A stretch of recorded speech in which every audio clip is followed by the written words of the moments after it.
ada semakin banyak orang Kristen yang saleh di seluruh dunia berusaha untuk mempraktekkan iman yang alkitabiah dan reform.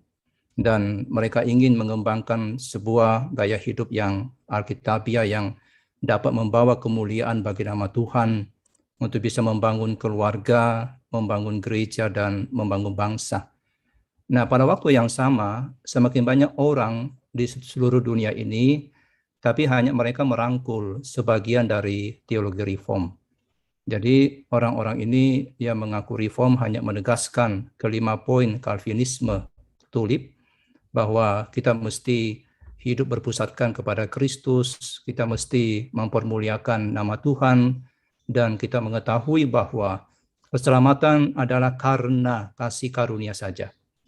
Tapi sayang sekali, pengetahuan itu hanya sekedar pengetahuan, tapi banyak yang hidup dengan gaya hidup yang duniawi. Dan itu tentu dimanifestasikan dalam berbagai cara dalam hidup orang Kristen. Nah, hari ini kita kembali perlu menyadari bahwa keselamatan dengan kasih karunia itu berjalan seiring dengan kehidupan yang saleh, tanpa perlu kita jatuh ke dalam perangkap legalisme. Nah, tentu kita mesti memiliki satu mental yang Alkitab selalu tekankan, bahwa kita adalah seorang pesiara di bumi ini. Nah, doktrin kasih karunia ini tentu bertentangan dengan gaya hidup yang duniawi. Doktrin kasih karunia tidak pernah sejalan dengan gaya hidup yang duniawi. Doktrin kasih karunia itu akan membawa pengudusan bagi hidup kita. Nah, sayang sekali banyak sekali orang Kristen yang hidup dengan gaya hidup yang duniawi. Dan sekarang ini kita sulit sekali membedakan mana orang Kristen dan mana bukan. Nah, kita tinggal dalam dunia, tapi kita tentu tidak boleh hidup dengan gaya hidup yang duniawi. Mentalitas kita jangan seperti orang-orang yang tidak mengenal Kristus, mereka yang berada di luar Kristus. Kita jangan memiliki mentalitas duniawi, walaupun kita memiliki paham teologi yang benar, yang baik, tapi jangan sampai kita tidak menerapkan paham teologi itu dan kita memiliki mentalitas duniawi. Kita mesti memiliki mentalitas seorang peziarah, seorang pengembara, seorang pendatang dalam dunia ini. Nah, kaum Puritan melihat diri mereka sebagai pesiarah yang sedang berjalan pulang menuju ke rumah. Nah, para pejuang Tuhan ini, termasuk kita tentunya, kita sedang berjuang melawan dunia, kita sedang berjuang melawan daging, dan kita sedang berjuang melawan iblis atau setan. Kita adalah pesiara yang sedang berjalan pulang menuju ke rumah. Orang Kristen yang meninggal itu sedang pulang ke rumahnya di sorga.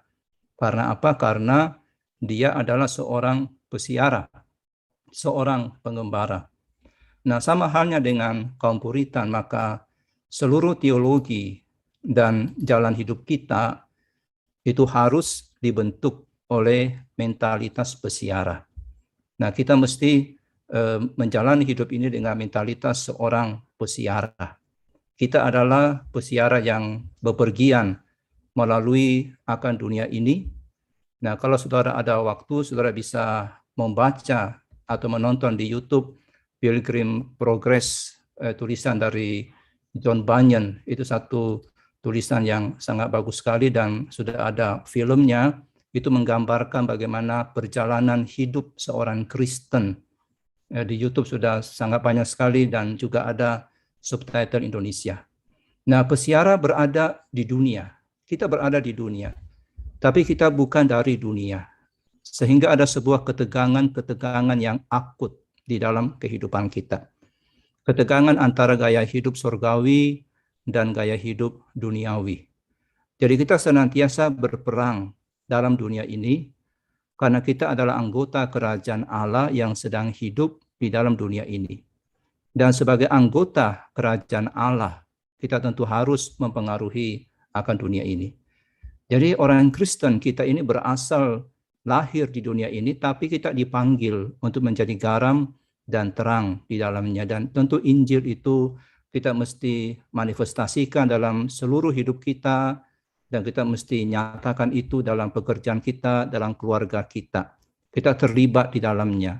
Namun pada sisi yang lain, kita harus menjauhkan diri dari gaya hidup duniawi yang berdosa, pola pikir duniawi yang berdosa, misalnya yang mementingkan si aku. Jadi status kita, status saudara adalah sebagai pesiara.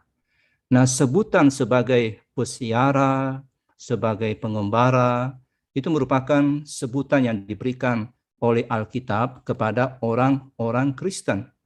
Misalnya Ibrani pasal yang ke-11 ayatnya yang ke-13, situ dikatakan, dalam iman mereka semua ini telah mati sebagai orang-orang yang tidak memperoleh apa yang dijanjikannya itu, tetapi yang hanya dari jauh melihatnya dan melambai-lambai kepadanya, dan yang mengakui bahwa mereka adalah orang asing dan pendatang di bumi ini.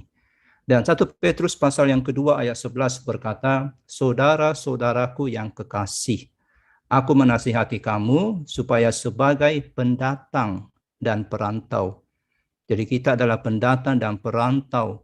Dikatakan kamu menjauhkan diri dari keinginan-keinginan daging yang berjuang melawan jiwa.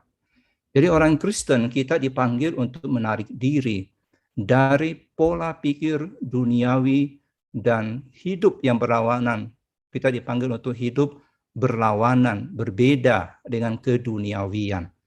Nah, kita mesti melihat diri kita sebagai alien atau orang asing di dalam masyarakat kita sendiri. Kadang-kadang bahkan mungkin dalam keluarga sendiri. Ketika kita berada di tengah-tengah keluarga yang belum percaya. Tidak boleh menjadi pasangan yang tidak seimbang dalam dunia ini, dan tentu tidak boleh bersekutu dalam kegelapan, dan dengan kasih kepada Allah, kepada sesama, kita berjalan dengan rendah hati dan berhati-hati hidup sebagai pesiara di dunia ini. Nah, karena adanya dosa, maka orang percaya itu berada dalam konflik yang abadi. Pesiara itu berada dalam konflik yang abadi, kita berjuang dalam pertempuran yang tanpa akhir dengan dunia, kita bertempur dengan daging, kita bertempur dengan iblis. Itu tidak berakhir sampai kita mati sebagai seorang pesiara. Nah, di dalam menjalani kehidupan kita sebagai pesiara, kita tentu harus terus-menerus secara kontinu menjauhkan diri dari pengaruh dunia yang tidak saleh. Nah, pengaruh-pengaruh yang tidak saleh ini begitu kuat. Karena apa? Kedagingan orang Kristen secara alami sangat membutuhkan apa yang dunia tawarkan. Dan setan membujuk kita dengan segala kesenangan duniawi, dan itu merupakan kedagingan kita. Nah, sebagai pesiara Kristen, maka kita mesti hidup untuk kemuliaan Allah. Kita menghindari semua godaan-godaan itu, kita berusaha melawan godaan itu, dan kita berjalan dengan bergegas ke kota kudus, yaitu surga, dan menantikan kedatangan kerajaan Kristus. Ibrani pasal yang ke-11 ayatnya yang ke-13 sampai 16, yang saya bacakan di ayat 13, itu mengatakan, dalam iman mereka semua ini telah mati sebagai orang-orang yang tidak memperoleh apa yang dijanjikan itu, tetapi yang hanya dari jauh melihatnya dan melambai-lambai kepadanya, dan yang mengakui bahwa mereka adalah orang asing dan pendatang di bumi ini. Sebab mereka yang berkata demikian menyatakan bahwa mereka dengan rindu mencari suatu tanah air, dan kalau sekiranya dalam hal itu mereka ingat akan tanah asal yang telah mereka tinggalkan, maka mereka cukup mempunyai kesempatan untuk pulang ke situ. Ayat 16, tetapi sekarang mereka merindukan tanah air yang lebih baik, yaitu satu tanah air surgawi. Sebab itu Allah tidak malu disebut Allah mereka, karena ia telah mempersiapkan sebuah kota bagi mereka. Saudara tahu berlian? Pernah nggak lihat berlian? Kalau nggak pernah, kita lihat gambarnya. Nah, berlian itu menunjukkan berbagai aspek keindahan ketika disinari oleh cahaya. Nah, demikian juga dengan mentalitas dari pesiara. Kita adalah pesiara, dan istilah pesiara ini banyak sekali dipakai oleh kaum Puritan, dan kemudian dirumuskan bahwa kaum Puritan itu memiliki mentalitas pesiara, di mana mentalitas pesiara itu bersinar dalam berbagai aspek. Dan pada hari ini kita akan melihat, memeriksa, mempelajari 6 aspek dari mentalitas pesiara, mentalitas seorang musafir rohani dalam dunia ini. Dan keenam aspek ini merupakan jalan yang ideal dan inilah merupakan target kita untuk mengarahkan pandangan hidup kita, mengarahkan perjalanan Kristen kita. So memang ini aspek yang sangat ideal sekali, tapi bagaimanapun jalan yang ideal ini harus kita usahakan. Pilgrim mentality atau mentalitas seorang pesiara harus kita miliki. Dan kita akan miliki mentalitas seorang pesiara ini kalau kita memiliki aspek-aspek dari mentalitas seorang pesiara. Nah, apa saja 6 aspek dari mentalitas seorang pesiara itu? Aspek yang pertama adalah hidup dengan sudut pandang biblika. Nah, saudaraku, mentalitas yang dimiliki oleh seorang pesiara rohani adalah mentalitas Alkitab. Jadi hidup seorang pesiara rohani itu ditentukan dan diatur oleh Alkitab. Jadi Alkitab itu adalah buku petunjuknya. Alkitab adalah pengatur jalan hidupnya. Alkitab adalah buku pegangan kita. Nah, sebagai seorang pesiara dalam dunia ini, Alkitab itu merupakan buku pegangan yang harus kita tahu isinya dan kita mesti betul-betul menyandarkan hidup kita, pikiran kita di dalam kitab suci. Dengan kata lain, sebagai seorang pesiara kita mesti menjadi orang-orang Alkitabiah, di mana kita memandang ini sebagai satu-satunya buku yang hidup. Kita mengasihi firman Tuhan, kita hidup dengan firman Tuhan, kita bernafaskan firman Tuhan, itulah pesiara. Dia bernafaskan firman Tuhan, dia hidup dengan firman Tuhan, dia menikmati kuasa roh yang menyertai firman itu, dan 66 kitab dalam kitab suci itu sebagai perpustakaan yang begitu luar biasa yang Roh Kudus berikan kepada mereka, berikan kepada kita dengan murah hati, dan kita memandang, kita percaya bahwa dalam kitab suci itu Allah berbicara kepada kita sama seperti seorang ayah yang berbicara kepada anak-anaknya. Dan kita melihat firman itu sebagai kebenaran yang kita percayai dan kita sandari selama-lamanya dan memperbaharui pikiran kita, mengubah akan kehidupan kita.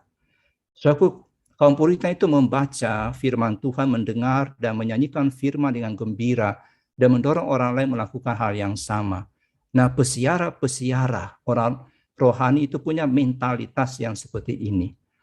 Dan ada 8 cara yang Richard Greenham sampaikan bagi kita untuk membaca kitab suci. Yaitu sebagai pesiara rohani kita mesti baca kitab suci itu dengan ketekunan. Kita baca kitab suci dengan meminta hikmat daripada Tuhan, tentu dengan persiapan, kemudian merenungkan, meditasi, dan bukan hanya sendirian. Selain ada pembacaan seorang diri, kita mesti juga membaca bersama-sama, mempelajari dengan orang-orang percaya yang lainnya, mengimani kitab suci itu, mempraktekkan apa yang diperintahkan, dan juga membawa dalam doa, meresponi dalam doa kita kebenaran-kebenaran kitab suci itu.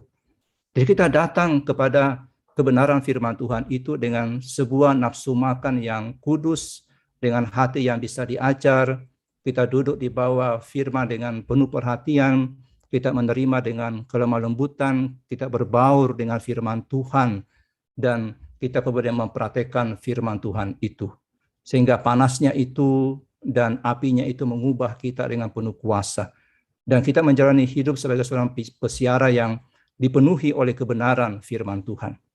So, Alkitab Geneva Bible adalah salah satu terjemahan dari Alkitab ke dalam bahasa Inggris yang paling signifikan dalam sejarah sebelum terbitnya King James 51 tahun kemudian setelah Alkitab Geneva ini muncul. Dan itu dipakai oleh kaum Puritan dan dikatakan dalam kata pengantar dari Alkitab Geneva ini, Alkitab adalah terang jalan kita, kunci kerajaan surga, kenyamanan kita dalam penderitaan. Jadi Alkitab itu dikatakan kenyamanan kita di dalam penderitaan.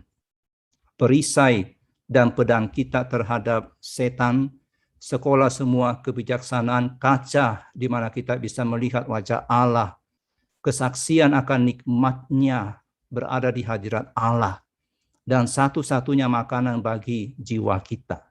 Itu Alkitab yang dituliskan dalam pengantar terjemahan Geneva. So, kita mesti menjadi orang Kristen, pesiara-pesiara yang betul-betul pegangan kita itu firman. Kalau kita misalnya pergi melancong ke tempat yang lain, pasti ada sesuatu yang kita pegang. Ada map yang kita pegang. Ada petunjuk yang kita pegang. Nah, sebagai pesiara, maka Alkitab itu merupakan petunjuk yang kita pegang, yang kita mesti betul-betul kuasai akan kebenaran firman Tuhan itu. Jadi bukan hanya hamba Tuhan yang mesti menguasai firman Tuhan itu, kita semua adalah pengembara dalam dunia ini. Bagaimana kita bisa berjalan dalam pengembaraan kita kalau kita asing terhadap firman Tuhan? Kita mesti menjadi orang Kristen yang berpusatkan pada firman dalam iman dan praktek, dan Alkitab sebagai panduan yang otoritatif yang bisa kita percaya, yang membimbing moralitas kita, yang menolong kita dalam pelayanan kita, menolong kita dalam berbagai pencobaan yang kita alami, dalam kesulitan yang kita alami, dan kita harus selalu menetapkan firman Tuhan itu sebagai aturan yang mengatur hidup kita, tidak mencintai apapun kecuali apa yang ditentukan, apa yang diajarkan oleh Alkitab, dan tidak membenci apapun kecuali apa yang dilarang oleh Alkitab. Kitab suci mengajarkan kita cara hidup yang terbaik, cara yang paling mulia untuk menderita, dan cara yang paling nyaman untuk mati. Jadi sebagai pengembara pesiara rohani, kitab suci itu menjadi bagian yang sangat penting sekali dalam hidup kita. Isinya itu betul-betul bagian yang sangat penting sekali mengisi akan hidup kita. Dan inilah sikap seorang pesiara, mentalitas seorang pesiara dalam dunia ini. Aspek yang sangat penting dalam perjalanan hidup kita sebagai seorang musafir adalah Alkitab. Alkitab harus ibaratnya selalu ada di tangan kita, ada di pikiran kita. Kalau kita bepergian, Alkitab benda yang paling penting untuk kita bawa. Alkitab adalah buku pegangan kita sebagai pesiara rohani. Dalam upaya kita untuk hidup bagi kemuliaan Tuhan harus didasarkan pada Alkitab. Kita harus lebih sering menyelidiki kitab suci, mengasihi firman dengan lebih sungguh-sungguh. Nah, ketika kita berpikir, kita berbicara, kita bertindak, maka semua tindakan pikiran kita itu didasarkan kepada Alkitab. Pesan kita didasarkan pada Alkitab. Percakapan kita didasarkan pada Alkitab. Dan itulah ciri khas musafir Kristen dalam dunia ini. Jadi musafir tanpa kitab suci itu bukan musafir Kristen.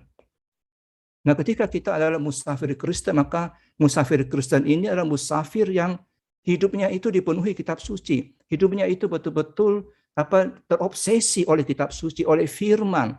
Dan firman itu dibaca tiap hari. Firman itu menjadi bagian dari hidup kita setiap hari. Musafir, sekali lagi musafir atau pesiara tanpa kitab suci, itu bukan pesiara Kristen. Jadi masalah kita saat ini adalah bahwa pemikiran kita sebagai seorang pesiara itu tidak didasarkan pada kitab suci. Baik itu oleh karena ketidaktahuan akan isi Alkitab, atau karena memutarbalikkan kitab suci supaya sesuai kesenangan kita, dan hingga kehilangan keyakinan kita mengenai dunia yang tidak saleh sekitar kita. Hari ini kita tidak jarang atau kita sering kali mendengarkan seorang Kristen yang mengaku diri sebagai Kristen dan dia mengatakan kalimat ini, ya saya tahu ini salah, saya tahu itu salah, tapi ada pembenaran. Seorang pembicara menceritakan tentang seorang penatua di sebuah gereja reform. Dia berkata seperti ini, penatua itu sedang berada di samping pembicara itu. Dan penatua gereja reform itu berkata sambil tertawa setelah dia menatap seorang wanita muda yang cantik dan menarik. Dia berkata, istri saya mengatakan kepada saya bahwa tidak apa-apa untuk melihat selama saya tidak menyentuh. Nah, pembicara itu mengatakan, sang penatua ini mengatakan itu tanpa sedikit pun rasa bersalah. Dan mengingat akan perkataan peringatan Tuhan Yesus bahwa orang yang memandang seorang wanita dengan nafsu telah melakukan perzinahan di dalam hatinya. Dan lebih buruk lagi, kata seorang penulis, seorang pendeta dari gereja Injili pendeta itu baru pensiun. Dan pendeta itu berkata seperti ini, saya memberikan seluruh hidup saya kepada Tuhan dan kepada gereja ketika saya masih aktif melayani. Dan sekarang ketika saya pensiun, saya akan menjalani sisanya untuk diri saya. Saya yakin kaum Puritan akan terperancat kalau mereka hidup dan mendengar kalimat itu. Tapi saya khawatir banyak dari kita enggak terkejut. Karena apa? Karena sekularisme telah masuk dalam hidup kita. Bagaimana dengan kita, saudara? Apakah kita serius menjalani gaya hidup yang alkitabiah, yang menyangkal diri? Kapan terakhir kita menyangkal diri? Apakah tiap hari kita menyangkal diri? Apakah kita hidup sebagai seorang pesiara?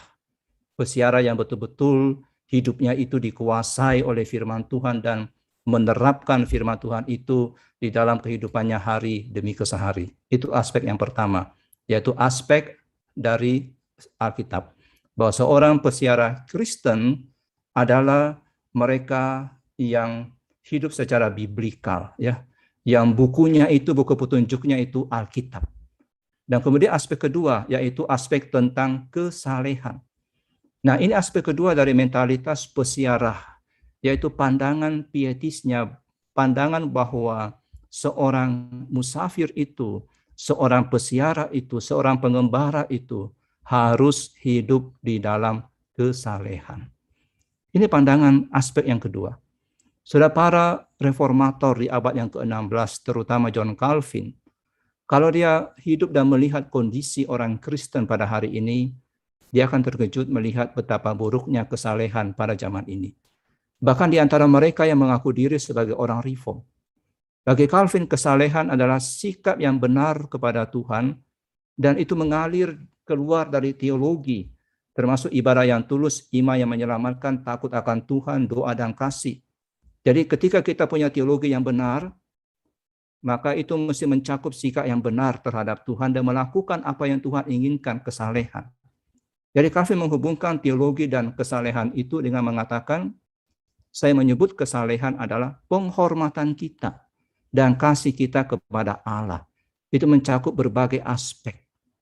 Nah, para teolog reform memandang kesalehan itu sebagai detak jantung mereka.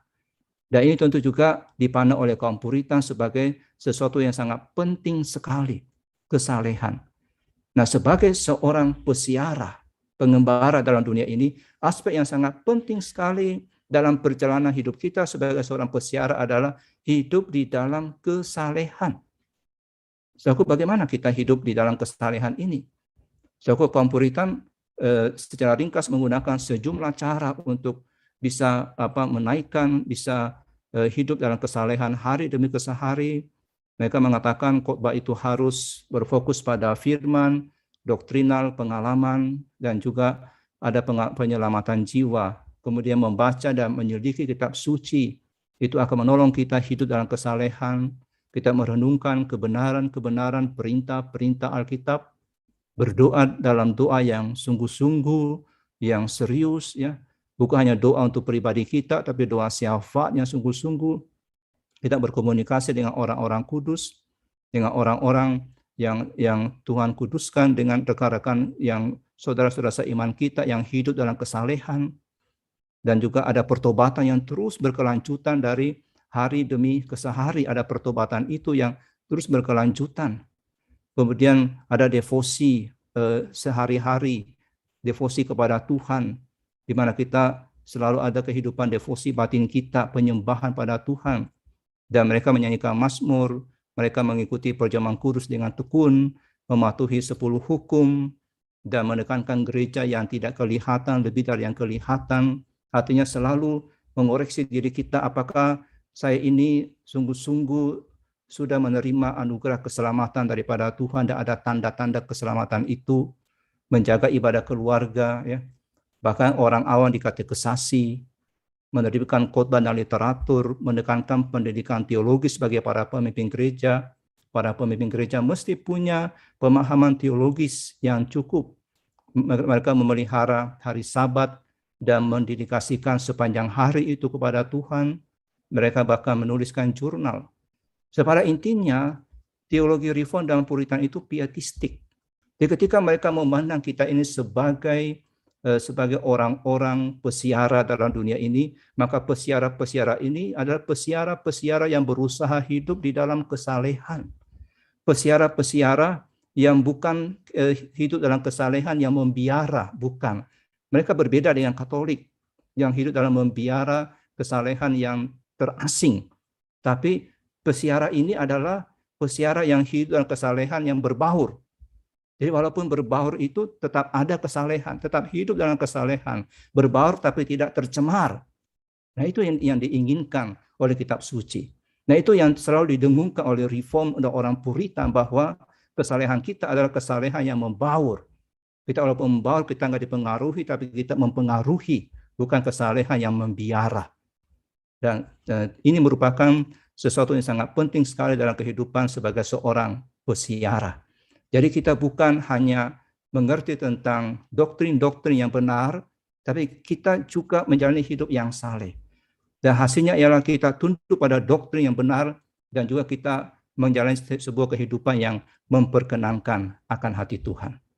Jadi saudaraku, kita lihat di sini mentalitas seorang pesiara adalah mentalitas saya harus hidup dalam kesalehan. Kesalehan itu bukan dengan tinggal di rumah, tapi kesalehan itu dengan saya keluar dan saya berbaur dan saya tetap tidak tercemar oleh dunia ini. Dan aspek yang ketiga dari pesiara, mentalitas pesiara ini adalah mentalitas gereja. Jadi seorang pesiara itu, pesiara Kristen itu, pesiara rohani, mereka punya saudara-saudara seiman di dunia ini. Mereka punya orang-orang yang bersama-sama dengan dirinya itu berjalan menuju ke surga, sedang berjalan sebagai pengembara-pengembara di dunia ini. Nah, kita orang Kristen ini nggak dipanggil menjadi koboi sendirian bagi Tuhan, lone ranger, tidak. Sudah kita dilahirkan kembali oleh Tuhan dalam sebuah kelahiran baru, dan Tuhan ingin kita dilahirkan dalam sebuah keluarga gereja. Kita diciptakan untuk persekutuan, dan kita mesti hidup dalam persekutuan. Jadi pesiara enggak sendirian, saudara. Keliru kalau kita menganggap bahwa karena saya seorang pesiara maka saya enggak usah bergabung dengan gereja Tuhan. Justru mentalitas seorang pesiara itu adalah dia cari gereja. Jadi keluarga kita dalam dunia ini selain keluarga secara keturunan, itu adalah keluarga di dalam gereja. Jadi kita tidak sendirian menjalani hidup sebagai orang-orang asing atau pengembara dalam dunia ini. Kita punya rekan-rekan, yaitu anggota-anggota gereja. Nah, orang-orang Kristen kita harus mengidentifikasikan diri kita dengan gereja dan menjadi bagian dari gereja. Injil memang merupakan urusan pribadi kita dengan Tuhan. Kita terima secara pribadi dan tidak ada yang bisa lakukan itu untuk kita. Tapi Injil tidak mengubah saudara menjadi individualis, menjadi musafir sendirian, menjadi musafir kesepian, dan kemudian tidak mau bergabung dengan gereja. Ini mentalitas seorang musafir. Mentalitas seorang pesiara. Dia akan cari gereja lokal. Bukan gereja di mana-mana, tapi gereja lokal, di mana dia bisa bertumbuh dalam gereja lokal itu. Dan dia akan bersama-sama dengan saudara-saudara seimannya melakukan perjalanan siara dalam dunia ini menuju kepada kekekalan. Itu aspek yang ketiga. Nah, aspek yang keempat adalah sudut pandang tentang peperangan. Suku peperangan rohani ini berkecamuk dalam jiwa setiap orang percaya. Mental dari seorang pesiara adalah mental yang selalu berjaga-jaga. Mental yang sadar saya ini sedang berperang. Karena kita sedang berada di dalam sebuah peperangan rohani. So, kehidupan batin kita ini sebagai konflik dan ketegangan di mana peperangan paling penting itu sedang terjadi. Kita memang dicoba dari luar. Kita mempelajari selama beberapa minggu ini tentang penguasaan diri. Jadi orang-orang luar itu atau hal-hal di luar itu mencobai kita untuk tidak menguasai diri. Tapi sesungguhnya peperangan kita bukan dengan mereka. Peperangan kita adalah peperangan dengan diri kita. Kita sedang berjuang melawan dosa di dalam diri kita. Kita sedang berperang. Dan kita sedang di dalam pertempuran yang terus-menerus melawan serangan kedagingan kita, melawan iblis, dan melawan bujukan-bujukan dunia. Saudaraku, kaum Puritan mengutip Roma 7 ayat 14 sampai 25. Yang mereka yakini itu memberikan gambaran perang yang sedang berkecamuk di dalam diri orang percaya. Kehidupan batin Paulus itu digambarkan sedang terjadi konflik antara sifat baru dan sifat-sifat lamanya. Dan John Owen membantu kita memahami hal ini. Kalau saudara ingin memahami tentang pencobaan yang ditulis oleh orang Puritan, ini merupakan buku yang sangat luar biasa. Bahkan buku yang tulisan dari John Owen itu sangat luar biasa untuk memahami bagaimana kita dicobai oleh dosa, oleh kedagingan kita. Nah, Owen mengatakan bahwa sebagai orang percaya, kita mengalami dosa itu seperti sebuah hukum. Ketika kita mau berbuat baik, dosa selalu hadir. Roma 7 ayat 21. Demikianlah aku dapati hukum ini, jika aku menghendaki berbuat apa yang baik, yang jahat itu ada padaku. Jadi yang jahat itu ada padaku ketika aku ingin berbuat baik. Ada peperangan. Jadi yang jahat itu selalu ada di siku kita. Dia selalu ada di sikunya kita, saudara. Kecenderungan untuk melakukan kejahatan itu tidak akan hilang. Itu akan terus menyerang kita.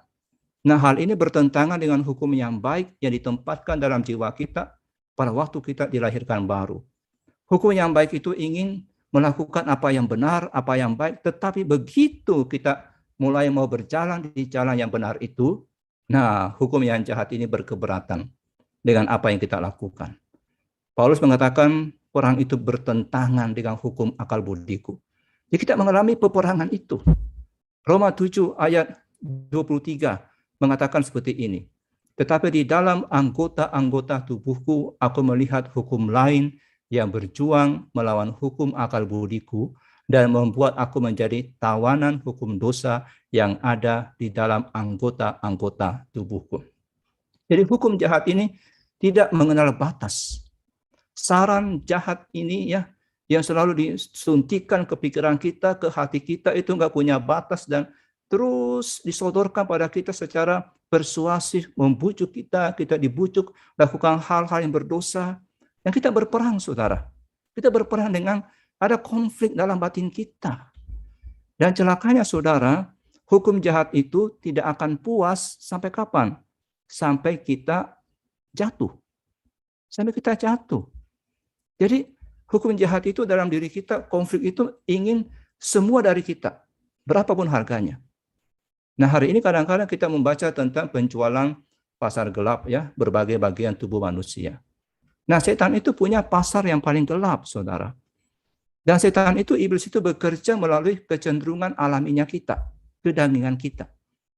Berusaha menguasai matanya kita, berusaha menguasai tangan kita, kaki kita, kasih sayang kita, kehendak kita, dan hati kita dengan harga berapapun. Dia ingin menguasai kembali. Dan pertempuran kita sebagai seorang peziarah yang sedang berjalan ini dalam dunia ini, melawan setan itu dan pasukan-pasukannya itu berjalan begitu sengit sekali, sangat sengit. So, kita mesti sadar ini bahwa kita sedang berperang, ya, kita sedang berperang. Dan peperangan ini bukan peperangan yang ringan, ini peperangan yang sengit. Pasukan iblis, pasukan setan itu agresif, ganas, kejam. So, kita jangan hanya membayangkan bahwa ketika orang kerasukan, kemudian itulah pasukan setan yang agresif, yang ganas, yang kejam. Tapi itu menggoda kita, saudara. Itu jauh lebih mengerikan daripada apa yang kita lihat ketika seseorang kerasukan. Pasukan setan itu agresif, ganas, kejam, dan terlalu kuat untuk kita lawan dengan kekuatan kita sendiri. Tapi kita tidak boleh berkompromi atau menyerah. Dan tidak perlu cemas kalau kita dalam Kristus. Kita harus melawan, kita harus berperang. Kita harus melibatkan diri dalam pertempuran rohani ini sebagai peziarah, dan memiliki mental ini, mental yang selalu siap berperang. Mental yang selalu siap untuk bertempur, melawan dosa, melawan kedagingan, melawan setan. Kita harus bergumul, saudara, melihat dan melawan pasukan iblis yang tidak terlihat, yang tidak kelihatan. Dalam pertempuran spiritual kita sampai kita mati. Dan ini perjalanan pesiaran ini dihadang oleh hal-hal yang seperti ini.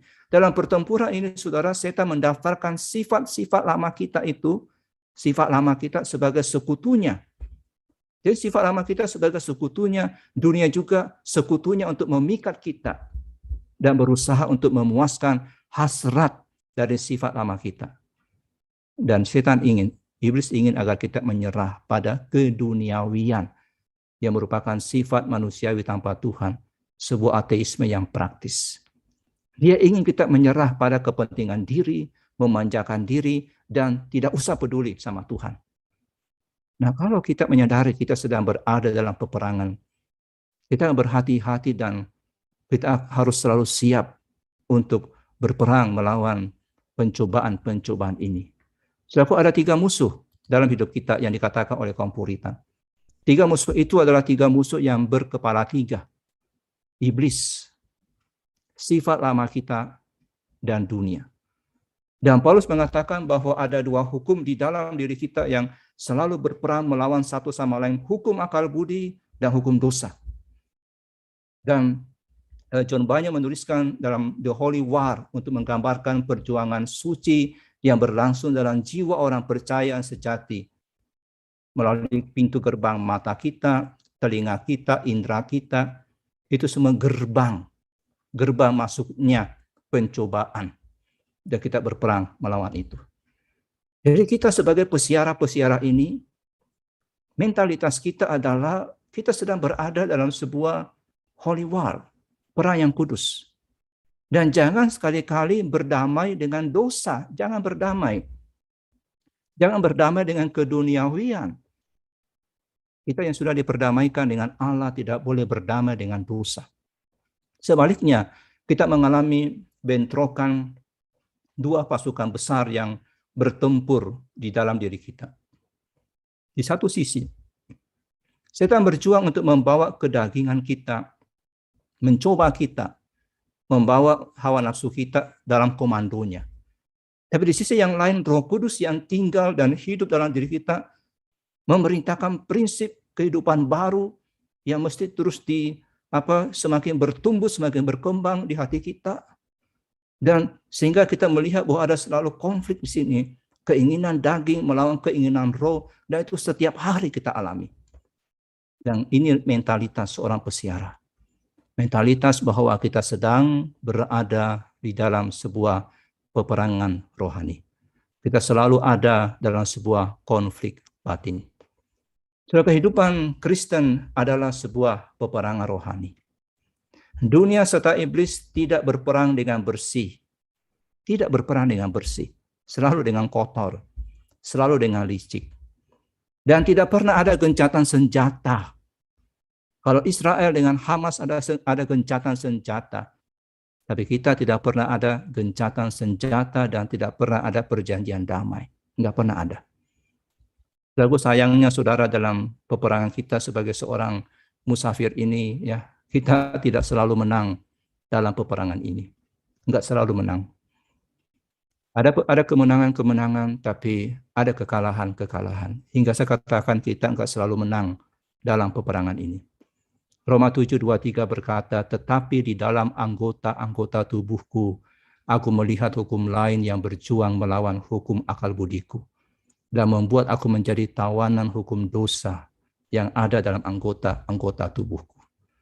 Jadi kita memang sudah dibebaskan dari perhambaan dosa, tapi hukum dosa itu, hukumnya masih ada. Dan selalu menggoda kita, di mana kita harus selalu berperang melawannya. Saudaraku, di dalam peperangan kita melawan dunia, melawan setan dan kedagingan kita seringkali merasa telah mengalahkan pencobaan itu. Sudah kalahkan pencobaan ini. Tapi ternyata kemudian musuh berkepala 3 itu mengangkat kepalanya lagi, kepalanya yang buruk, dan pertempuran sekali lagi menjadi kritis. Kita nyaris lagi jatuh. Kita berperang lagi. Nah, inilah artinya tawanan hukum dosa. Kita nggak lepas dari peperangan melawan dosa. Dan inilah kehidupan seorang musafir, saudara. Kehidupan seorang musafir Kristen, musafir rohani. Nggak pernah kita lepas dari peperangan ini. Kita akan terus berperang melawan pencobaan ini. Jadi sisa-sisa sifat lama kita itu menyerupai gunung api. Terkadang sifat-sifat lama itu tergidur seperti gunung berapi, hanya mengeluarkan sedikit asap. Tapi kemudian api itu ternyata masih ada di dalam gunung berapi itu. Masih ada, saudara.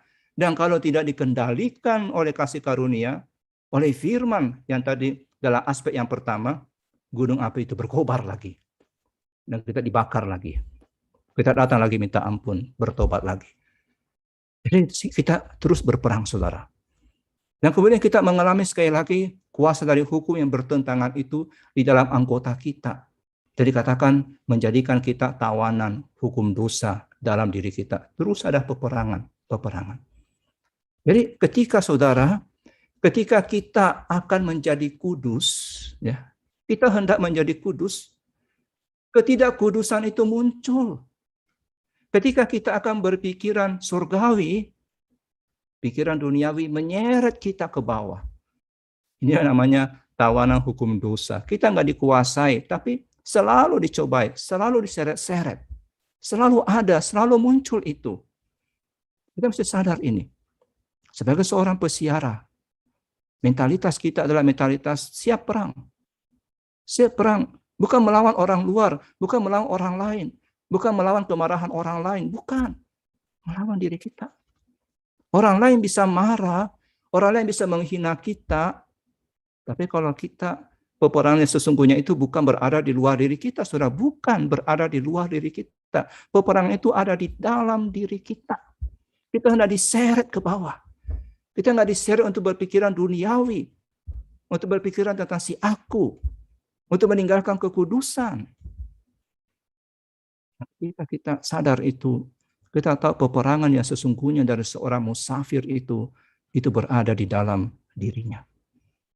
Nah, apakah saudara juga sering mungkin mengalami kekalahan dalam pertempuran melawan akan musuh berkepala 3 itu? Apakah ini membuat kita mengaku seperti Rasul Paulus yang berkata, sebab bukan apa yang aku kehendaki, yaitu yang baik yang aku perbuat, melainkan apa yang tidak aku kehendaki, yaitu yang jahat yang aku perbuat. So, dilema ini membuat kita berseru bersama dengan Paulus dalam Roma 7 ayat 24. Aku manusia celaka.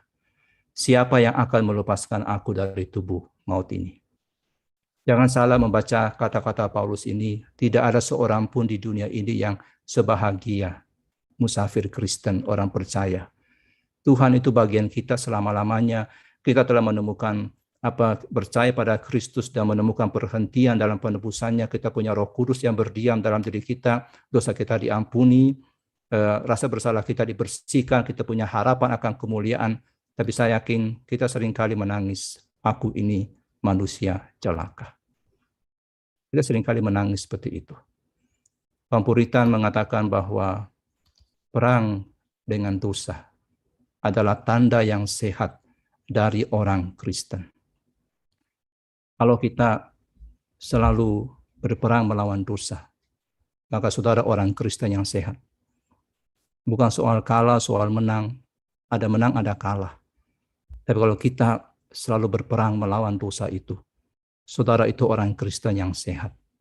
Saudara itu seorang musafir yang sehat. Seorang musafir Kristen. Ketika John Bradford menuliskan sepucuk surat sesaat sebelum kematiannya, dia tulis surat kepada sesama tahanan. Dia tanda tangani dan dia tuliskan kata-kata seperti ini. Aku orang berdosa yang paling sengsara. Orang berdosa yang paling keras hati. Orang berdosa yang tidak tahu berterima kasih. Dan beberapa hari kemudian dia mati dengan sukacita. Dia mati sebagai martir dalam Kristus. John Bradford adalah orang Kristen yang sehat. Karena dia berperang melawan natur dosa dan dia sadar akan ketidakberdayaannya.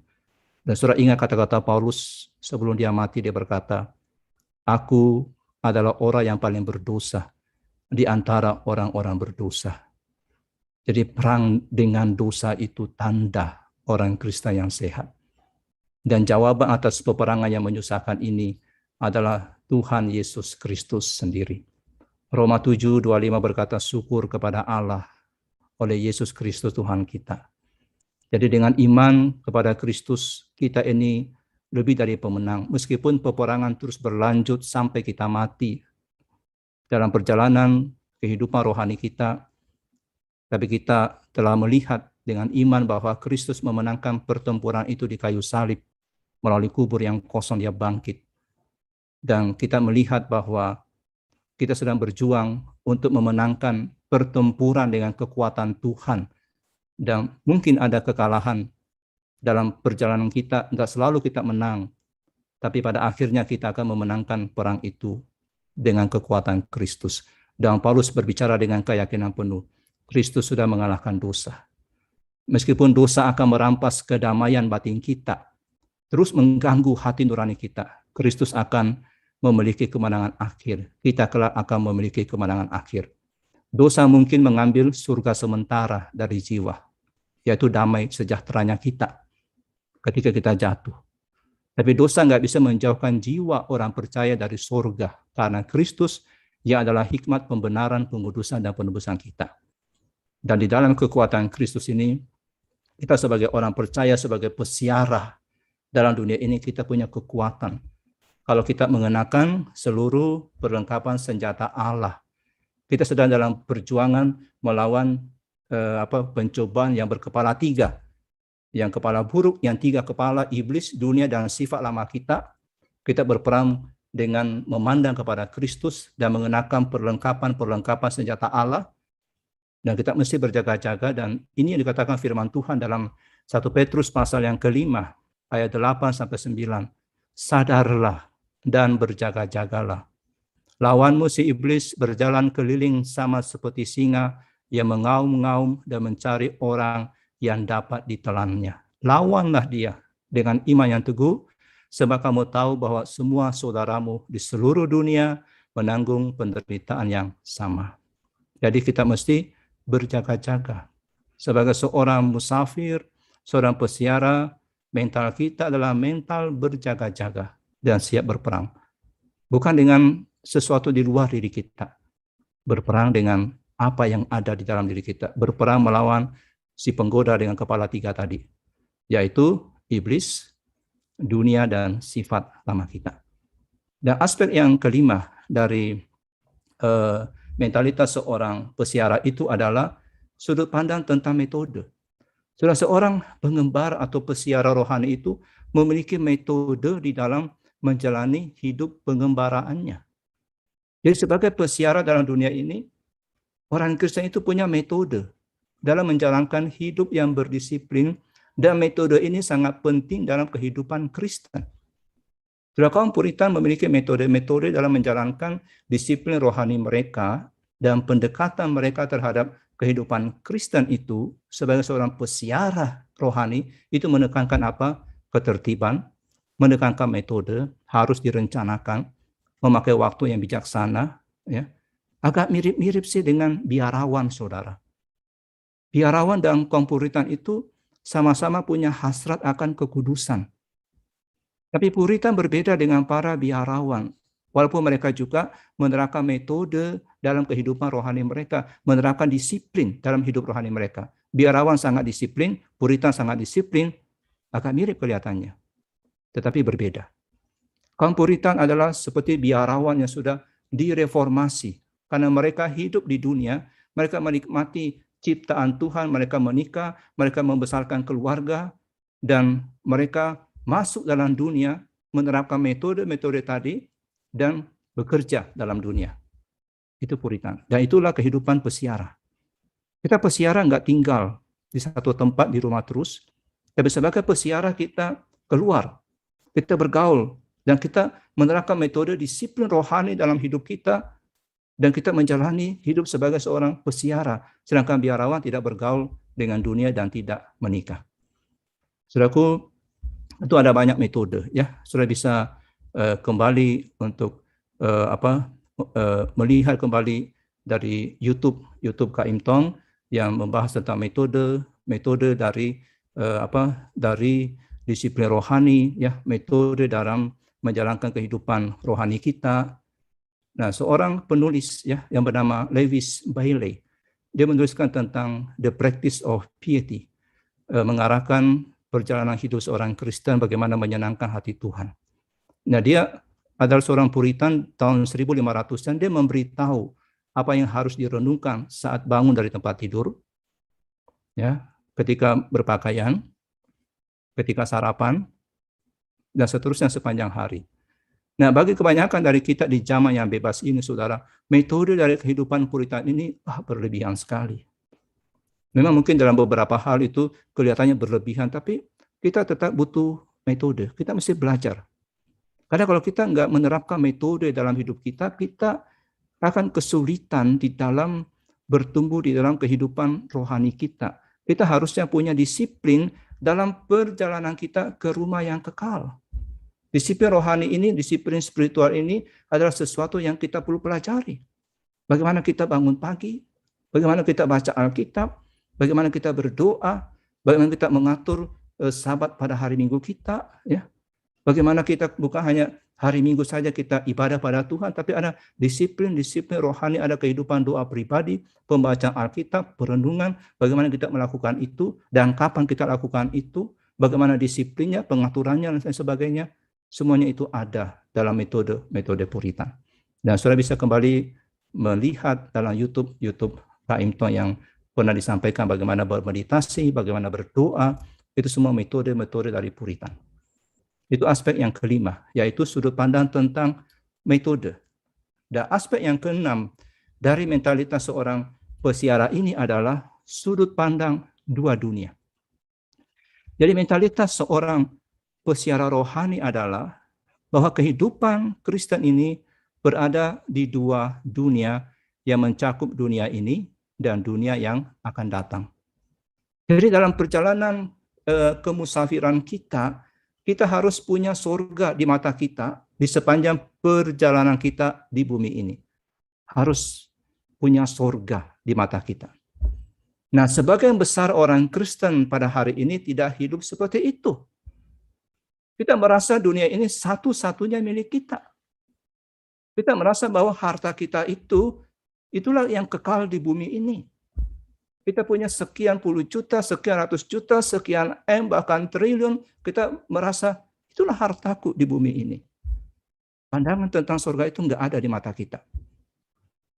Nah, sudut pandang mentalitas seorang pesiara, pandangan tentang surga itu ada di matanya dalam perjalanannya, kemusafirannya di dunia ini. So, ingat saudara, perjanjian baru terus menasihati kita untuk hidup dalam dua dunia. Menjaga pengharapan akan surga di pikiran kita, agar supaya kehidupan kita di bumi tetap lurus, terkendali, dan bersemangat. Jadi mesti ada pengharapan tentang surga. Jangan sampai itu nggak ada di pikiran seorang musafir Kristen. Sedang orang modern banyak yang cenderung hidup seperti Epikurus, dengan asumsi bahwa hidup ini hanya di dunia ini saja. Oleh karena itu, bersenang-senanglah dalam dunia ini. Cari kepuasan dalam dunia ini, di sini saat ini. Tapi pandangan atau mental seorang pesiara Kristen, kita ini musafir. Kita hanya seorang pengembara di dunia ini. Dan ini bukan harta kekal yang kita miliki selama-lamanya di dunia ini. Seperti kalau saudara sedang berjalan-jalan keluar kota, keluar negeri, itu adalah seorang pengembara, seorang musafir, tinggal di hotel. Tidak akan tinggal selama-lamanya di hotel, dan itu bukan milik kita. Kita akan tinggalkan hotel itu. Pesiara dalam dunia ini, sebagai orang Kristen, kita pesiara dalam dunia ini, kita punya sukacita surgawi. Kita memiliki pandangan kepada kekekalan. Jadi sukacita surga itu, kalau kita miliki surga, kita memandang sukacita surga, itu akan menebus setiap kehilangan kita. Akan menghibur kita ketika kita kehilangan. Akan meringankan salib yang kita pikul. Akan meredakan ketegangan kita karena ada sukacita surga. Kita hari ini mungkin menderita dalam dunia ini, ada kesusahan yang besar dalam dunia ini, itu akan meringankan penderitaan itu. Meringankan rasa sakit yang kita tanggung. Kalau pandangan kita kita arahkan ke depan. Kita adalah warga kerajaan Allah dan kita sedang mengembara dalam perjalanan menuju ke surga. Orang-orang Puritan hidup sepenuhnya dalam kehidupan ini. Dan ketika mereka lakukan itu, mereka terus awasi keabadian.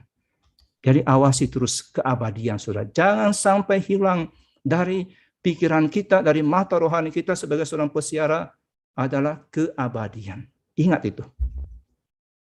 Jonathan Edwards menuliskan seperti ini, ya Tuhan, cap bola mataku dengan keabadian. Cap bola mataku. Jadi zaman yang sekuler ini kita harus berseru seperti ini. Berilah cap kekekalan ya Tuhan juga pada pikiran dan jiwaku, pada tanganku dan kakiku, dan pada totalitas keberadaanku. Kalau kita ingin menjadi pesiara sejati dalam hidup ini bagi Tuhan, kita harus menjadi pesiara yang aktif untuk kehidupan yang akan datang. Dan mentalitas pesiara ini tentu bukan dalam arti bahwa kita menjadi tidak berguna dalam dunia ini. Karena pikiran kita ke surga, pikiran kita diarahkan kepada yang di atas. Keliru saudara kalau kita beranggapan bahwa karena saya pesiara, maka saya tidak akan berguna dalam dunia ini. Keliru sekali. Kalau kita berpikiran surgawi, kita pasti akan berguna dalam dunia ini. Kalau kita tidak memiliki pikiran surgawi, saudara sebagai pesiara tidak akan berguna dalam dunia ini. Kita tidak dapat berguna di dunia ini kecuali kita berpikiran surgawi. Semakin saudara fokus pada kemuliaan masa depan, semakin banyak semangat yang saudara miliki untuk kesejahteraan bagi orang-orang sekitar saudara. Robert Murray McChesney, seorang pengkhotbah Skotlandia, di kuburannya tertulis eternity, kekekalan. Kenapa ditulis di kuburannya itu kekekalan? Supaya setiap pengunjung yang datang ke kuburan itu mempertimbangkan keabadian, kekekalan ketika berjalan di antara orang mati. Di situ banyak orang mati. Tapi ingat, itu bukan akhir. Itu ada kekekalan. Kalau hari ini kita mati, apakah kita siap memasuki keabadian? Jangan hidup hanya untuk di kehidupan ini saja. Tapi lihatlah ke depan bahwa ada kehidupan untuk selamanya juga. Kita harus berada dalam Kristus sekarang ini untuk kita hidup dengan baik di dalam kekekalan. Kita mesti memfokuskan hidup kita kepada Kristus dalam hidup ini. Kita mesti fokuskan hidup kita itu. Ingat, kita hanyalah detak jantung dari keabadian. Detak jantung dari keabadian, bukan detak jantung dari 80 tahun, bukan. Tapi dari keabadian. Yang bergantung pada benang tipis waktu dan pertimbangkan. Kalau saudara tidak punya visi kekekalan sebagai seorang musafir, saudara tidak punya pemahaman tentang waktu. Jadi saudaraku, hidup kita bukan hanya perjalanan menuju kematian. Kita sedang melakukan perjalanan ke surga. Hari abadi yang tidak mengenal matahari terbenam, atau perjalanan ke neraka. Malam abadi yang tidak mengenal matahari terbit. Jadi kita sudah melihat, saudaraku, sebagai seorang musafir, itu ada 6 aspek. Dari mental seorang musafir. Mentalitas dari seorang pengembara ini adalah mentalitas yang didasarkan dengan kepada Alkitab. Hidup dengan sudut pandang biblikal. Mentalitas yang diarahkan kepada kesalehan. Harus punya gereja. Dia akan bergabung di sebuah gereja lokal karena dia tahu itulah saudara seimannya. Sudut pandang tentang gereja. Ada peperangan tiap hari yang dihadapi. Dan konflik itu konflik di dalam yang begitu luar biasa. Mentalitas selanjutnya punya metode. Kita mesti punya metode, kita nggak punya metode dalam disiplin rohani kita. Karena kalau nggak ada metode, kita nggak bisa disiplin. Dan kita nggak akan bertumbuh, kita nggak akan bisa berjalan dengan penuh kemenangan sebagai seorang musafir.